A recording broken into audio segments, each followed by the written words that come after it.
Hey guys, we're gonna start our long wearing makeup look by priming the skin. We're gonna just rub in a little primer with our fingertips, and actually I'm taking this a step further. I'm gonna use two primers today. I'm using a super oil control primer from Becca. I'm hitting around the nose. I'm gonna hit over my eyelids and use this as an eyelid primer, get on my chin a little in the T-zone, and then I'm gonna move straight into foundation. I'm just using a liquid foundation. Use whatever you like here. It's more about priming before foundation that's important. Now we're moving to the under eye area. I'm using a waterproof concealer under the eyes, just pressing in with my ring finger, being really gentle. But you notice I am pressing all the way up to the lash line because I am going to be using powder shadows underneath the eye today, and that will help things last a little longer too. So now I'm just concealing with a pinpoint concealer pencil or concealer brush. That's not a pencil. Okay, we're just pressing some concealer into all my blemishes, and then we're gonna mist the face with a little Urban Decay De-Slick. So we're setting the face before powder, but make sure that everything is dry before you apply the powder. I'm taking a large powder brush and a little powder foundation. This is from IT Cosmetics, and I'm actually pressing it into the skin, not sweeping away all the concealing work that I did. We're gonna move into a little bronzer. I'm using the F10 brush. This is a powder slash blush brush, but I'm using it for my bronzer just to kind of control the perimeter and keep things really subtle looking. This is a waterproof bronzer. I really like it. It does last all day. So you can always look for keywords like that when you're thinking of long wear makeup. I'm now gonna take a rosy tone blush. This is talc free. It's from Physicians Formula. And again, this one does wear really, really well throughout the day. You don't have to touch up much, and I like it, and it's drugstore. Very affordable. This is a tapered highlighter brush and a little highlighter. This one from Tarte has Amazonian clay in it, so it lasts a little longer. Now we're moving to our eyelids. I am going to use a color tattoo from Maybelline in the color Tough as Taupe, I believe. And I'm just lightly pressing this over the lid. You see, I'm not trying to get a ton of color. I'm just using this as a base. So now we're moving into the crease, and I'm taking a really light matte shade that's almost not going to really show up. It's just to frame the crease. Now this shade that we're using is really going to show up. We're just focusing on the outer edge of the crease and building that color up.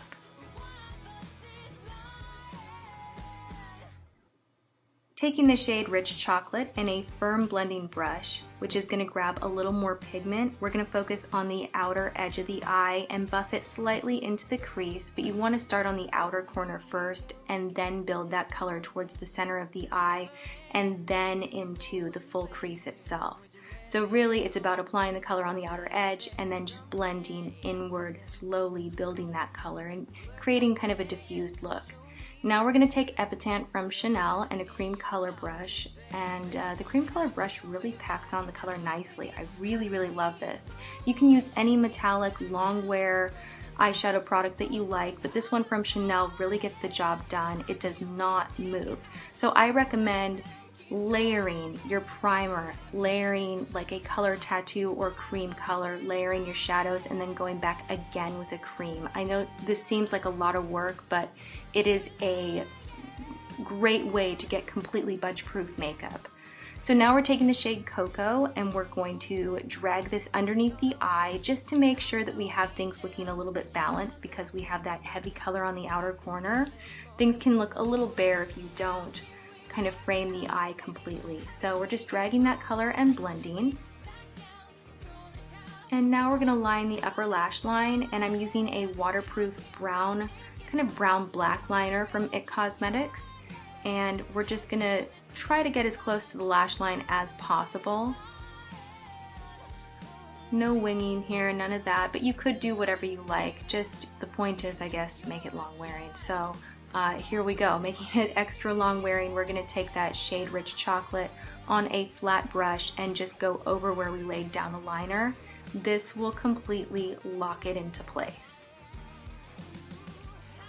I'm taking that shade Rich Chocolate again and a pencil brush, and I'm going to apply a little more color to the outer edge. I just wanted to intensify things.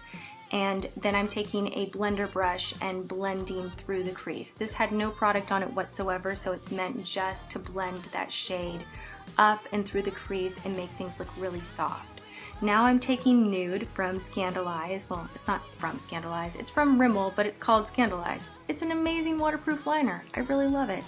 And I'm applying some mascara. Of course, you guys know I love this one. I'm applying it to the upper lashes only because my lashes don't like waterproof mascara for everyday use. They just don't. So yeah, I'm using waterproof on the lower lashes only because I just find that it's easier to take off that way. Now I am filling in my brows. Nothing too exciting here. I'm using Anastasia Brow Wiz. This is a waxy type of a brow product. I find that I never have to touch up my brows when I use this. However, I am going to set everything that I've done with a little bit of powder that I just used from the palette that I've been working with today from Bobbi Brown. And it's just like a flat angled brush.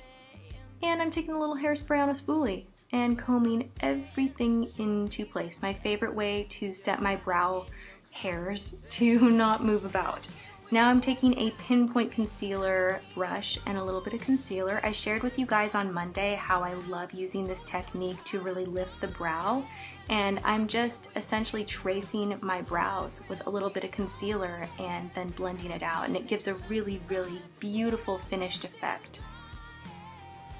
And going back in and blending some more because you can never blend too much. Moving on to the lips, I'm going to take a little bit of concealer focusing on the inner part of the lip. This will help the lip color to lock into place and grip to the lip a little bit more, kind of the same way an eyeshadow primer would. And it's also going to make your lips look bigger. Now I'm just taking a waterproof pencil. This is a nude tone pencil. And yes, you can use nude tone pencils even when you're doing a bright, vibrant lip like what I'm doing today. So it's, again, all about layering. And now I'm taking that same pinpoint concealer brush and I'm just making sure that the edge looks really pretty on that bright lip. I decided I wanted a little more blush to balance things out, and I'm about finished. This is a look, and it does not budge. Like, literally, it is gonna look like this all day. I am setting once again with my Urban Decay and reblending really quickly, and I'm about out the door. That's it. I hope you guys enjoyed this. Thanks for watching.